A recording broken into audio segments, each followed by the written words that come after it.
कहते हैं कि जब माता लक्ष्मी किसी घर से जाने लगती हैं तो वह एक दिन में नहीं जाती। पहले घर की बरकत कम होती है, फिर मन की शांति छीनने लगती है, फिर रिश्तों में दूरियां आने लगती है और अंत में व्यक्ति सोचता रह जाता है कि आखिर उससे ऐसी कौन सी भूल हो गई जिसने उसके जीवन की सारी खुशियां उससे छीन ली। भगवान श्री कृष्ण ने एक बार इसी विषय में ऐसा रहस्य बताया था जिसे सुनकर रानी सत्यभामा भी कुछ समय के लिए मौन हो गई थी। उन्हें विश्वास नहीं हुआ कि एक ऐसी आदत जिसे लोग अक्सर महत्व नहीं देते, वही धीरे धीरे घर की लक्ष्मी को नाराज कर सकती है। एक दिन की बात है, द्वारका के राजमहल में उत्सव का वातावरण था। दूर दूर से लोग भगवान श्री कृष्ण के दर्शन के लिए आए हुए थे। उसी समय महल के बाहर एक व्यक्ति अपनी पत्नी और बच्चों के साथ खड़ा था। उसके वस्त्र साधारण थे, लेकिन उसके चेहरे पर गहरा दुख साफ दिखाई दे रहा था। वह बार बार अपने सिर पर हाथ रखकर कह रहा था, काश मैंने समय रहते अपनी गलती समझ ली होती तो आज मेरा घर इस हालत में न पहुंचता। उसकी बातें सुनकर आसपास खड़े लोग भी हैरान थे। सत्यभामा ने भी उस व्यक्ति को देखा और उनके मन में जिज्ञासा उत्पन्न हुई। उन्होंने अपने सेवकों से उसके बारे में जानकारी प्राप्त की। पता चला कि कुछ वर्ष पहले वह व्यक्ति नगर के सबसे समृद्ध लोगों में गिना जाता था। उसके पास धन था, सम्मान था और एक खुशहाल परिवार भी था, लेकिन आज वह लगभग सब कुछ खो चुका था। यह बात सुनकर सत्यभामा के मन में प्रश्न उठने लगे। रात को जब अवसर मिला तो उन्होंने भगवान श्री कृष्ण से पूछा, प्रभु ऐसा कैसे हो सकता है कि जिसके पास सब कुछ हो वह धीरे धीरे सब कुछ खो दे? क्या इसके पीछे कोई विशेष कारण होता है? श्री कृष्ण हल्का सा मुस्कुराए और बोले, सत्यभामा, हर पतन के पीछे एक कारण अवश्य होता है। कई बार मनुष्य स्वयं अपने हाथों से अपने सुखों को नष्ट कर देता है और उसे इसका पता भी नहीं चलता। सत्यभामा ने उत्सुकता से पूछा, प्रभु वह कारण क्या है? श्री कृष्ण कुछ क्षण शांत रहे, फिर बोले, मैं तुम्हें विराटपुर नगर के एक व्यक्ति की कथा सुनाता हूं। उसका नाम सोमदत्त था। सोमदत्त एक सफल व्यापारी था। उसका व्यापार दिन प्रतिदिन बढ़ रहा था। घर में माता पिता का आशीर्वाद था, पत्नी का प्रेम था और बच्चों की हंसी से उसका आंगन हमेशा गुलजार रहता था। नगर में लोग उसकी ईमानदारी की प्रशंसा करते थे। जो भी उससे मिलता उसके व्यवहार से प्रभावित हो जाता। लेकिन समय हमेशा एक जैसा नहीं रहता। धीरे धीरे सोमदत्त के जीवन में ऐसी घटनाएं होने लगी जिन्होंने उसके सोचने का तरीका बदल दिया। एक दिन नगर में एक धनी व्यापारी आया। उसके वैभव और ऐश्वर्य को देखकर सोमदत्त के मन में पहली बार एक नया विचार पैदा हुआ। उसने अपने जीवन की तुलना दूसरों से करनी शुरू कर दी। जो सुख कभी उसे पर्याप्त लगते थे अब छोटे दिखाई देने लगे। जो घर कभी उसे स्वर्ग जैसा लगता था अब उसे साधारण लगने लगा। उसे महसूस होने लगा कि उसके पास अभी बहुत कुछ कम है। उसे यह नहीं पता था कि उसी क्षण उसके जीवन में एक ऐसी शुरुआत हो चुकी है जो आगे चलकर उसके घर की बरकत और खुशियों की सबसे बड़ी परीक्षा बनने वाली थी। सोमदत्त के मन में पैदा हुआ वह छोटा सा विचार धीरे धीरे उसकी सोच पर हावी होने लगा। पहले वह सुबह उठकर भगवान का स्मरण करता था, माता पिता का आशीर्वाद लेता था और फिर अपने कार्य पर जाता था। लेकिन अब उसकी सुबह दूसरों की संपत्ति और सफलता के बारे में सोचते हुए शुरू होने लगी। वह हर समय यही विचार करता रहता कि आखिर कुछ लोगों के पास उससे अधिक धन क्यों है। उसकी पत्नी मालिनी ने सबसे पहले इस परिवर्तन को महसूस किया। एक दिन उसने मुस्कुराते हुए कहा, स्वामी, आजकल आप पहले जैसे प्रसन्न नहीं दिखाई देते। क्या व्यापार में कोई समस्या है? सोमदत्त ने गहरी सांस लेते हुए कहा, समस्या व्यापार में नहीं है। मुझे लगता है कि मैं जितना पा सकता था उतना नहीं पा सका। मालिनी उसकी बात सुनकर चौंक गई। हाँ, लेकिन हमारे पास तो सब कुछ है। माता पिता का आशीर्वाद है, स्वस्थ परिवार है, सम्मान है और भगवान की कृपा से किसी चीज की कमी भी नहीं है। सोमदत्त कुछ क्षण चुप रहा, फिर बोला, यही सोच हमें आगे बढ़ने से रोकती है। दुनिया बहुत आगे निकल चुकी है और हम अभी भी वहीं खड़े हैं। यह सुनकर मालिनी को चिंता होने लगी, क्योंकि यह वही व्यक्ति नहीं था जो कभी संतोष को सबसे बड़ा धन कहा करता था। समय बीतता गया और सोमदत्त की बेचैनी बढ़ती गई। अब वह नगर के बड़े व्यापारियों के साथ अधिक समय बिताने लगा। वह उनकी संपत्ति, उनके महलों और उनके वैभव की बातें करता रहता।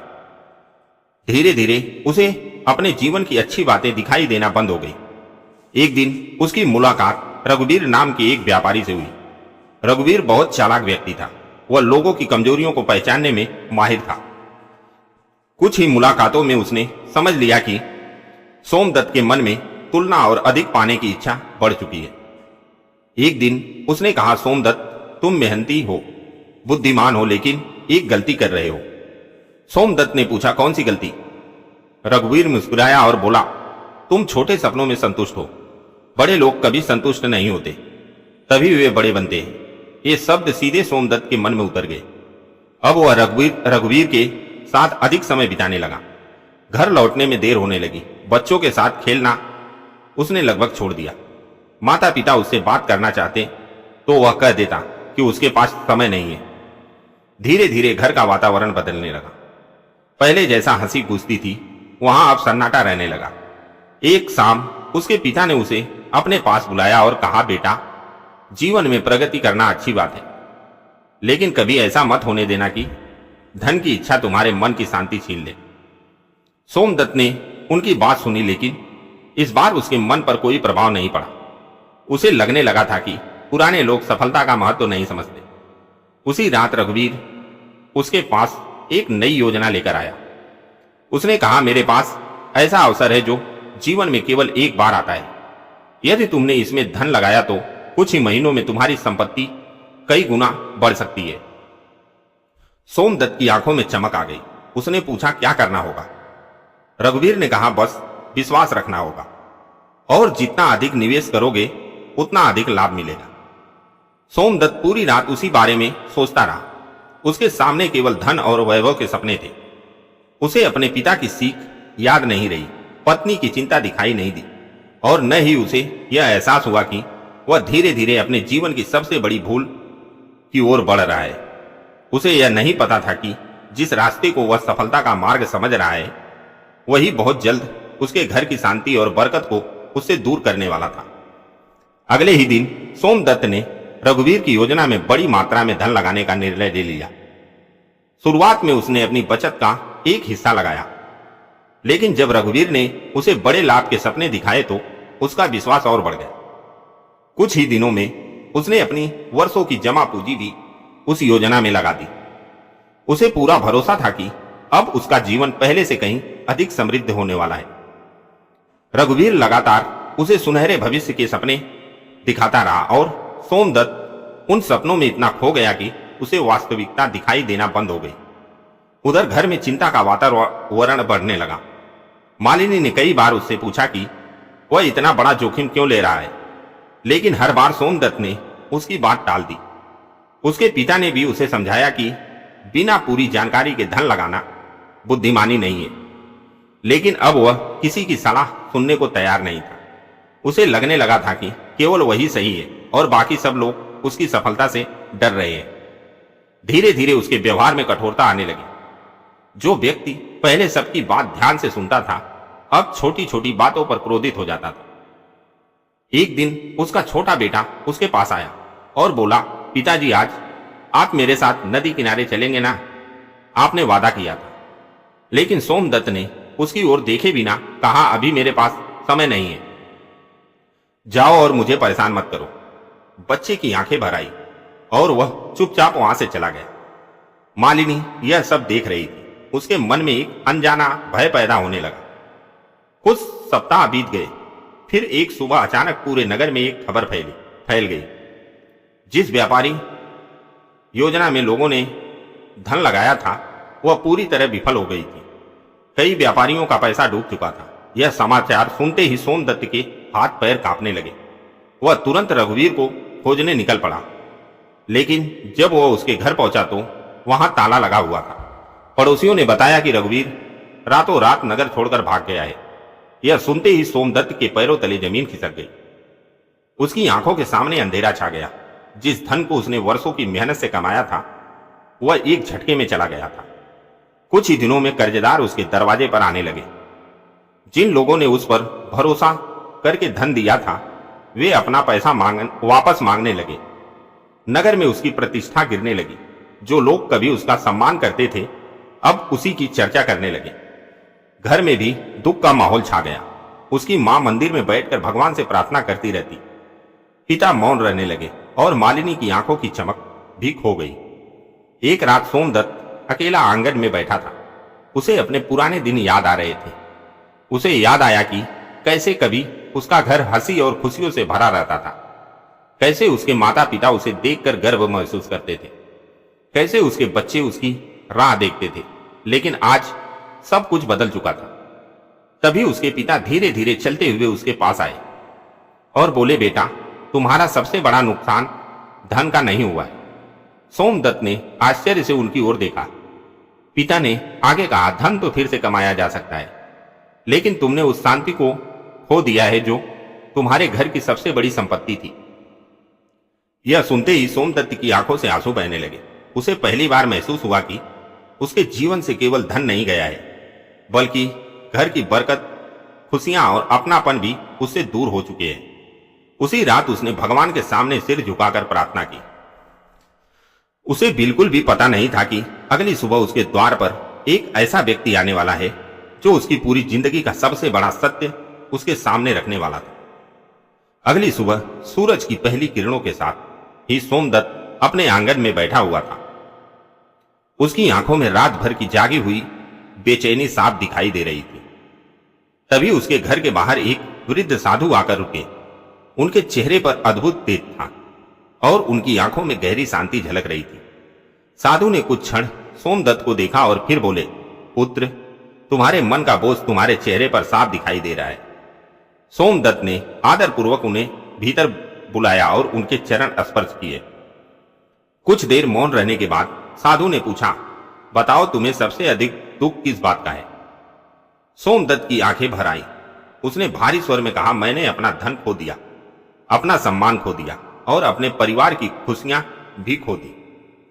मैं समझ नहीं पा रहा कि मेरी सबसे बड़ी गलती क्या थी। साधु ने शांत स्वर में कहा, तुम्हारी सबसे बड़ी गलती उस दिन नहीं हुई थी जब तुम्हारा धन डूबा था। तुम्हारी सबसे बड़ी गलती उस दिन शुरू हुई थी जब तुमने अपने जीवन में मिले सुखों का मूल्य कम समझना शुरू कर दिया था। सोमदत्त चुपचाप उनकी बात सुनता रहा। साधु आगे बोले, तुम सोचते हो कि तुम्हारे घर से लक्ष्मी धन के जाने से चली गई, लेकिन सच्चाई यह है कि लक्ष्मी तो उस समय ही दूर होने लगी थी जब तुम्हारे मन में अहंकार और तुलना ने स्थान बना लिया था।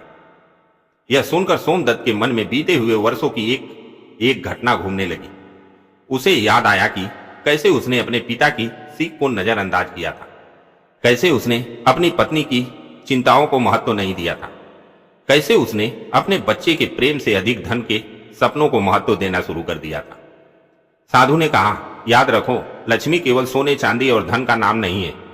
लक्ष्मी का अर्थ है घर की शांति, परिवार का प्रेम, माता पिता का आशीर्वाद और मन का संतोष। जब मनुष्य इन सब का सम्मान करना छोड़ देता है, तब माता लक्ष्मी धीरे धीरे उससे दूर होने लगती हैं। सोमदत्त की आंखों से लगातार आंसू बह रहे थे। उसने हाथ जोड़कर पूछा, क्या आप भी मेरे लिए कोई मार्ग बचा है? साधु मुस्कुराए और बोले, जब तक मनुष्य अपनी गलती स्वीकार कर सकता है, तब तक उसके लिए हर मार्ग खुला रहता है। आज से शिकायत करना छोड़ दो, अपने परिवार का विश्वास वापस जीतने का प्रयास करो, माता पिता की सेवा करो, पत्नी का सम्मान करो और ईश्वर के प्रति कृतज्ञ रहो। जो चला गया उसके लिए मत रो, जो बचा है उसकी रक्षा करो। साधु के शब्द सीधे सोमदत्त के हृदय में उतर गए। उसी दिन वह सबसे पहले अपने पिता के पास गया और उनके चरणों में झुक गया। उसने नम आंखों से कहा, पिताजी, मुझे क्षमा कर दीजिए। मैंने आपके अनुभव और आपकी सीख का मूल्य नहीं समझा। उसके पिता ने उसे उठाकर गले लगा लिया। फिर वह अपनी पत्नी मालिनी के पास गया और बोला, मैंने धन की दौड़ में तुम्हारे प्रेम और त्याग को अनदेखा कर दिया, मुझे क्षमा कर दो। मालिनी की आंखें भी नम हो गई। उसने कहा, मुझे हमेशा विश्वास था कि एक दिन आपको अपनी गलती का एहसास अवश्य होगा। समय धीरे धीरे बीतने लगा।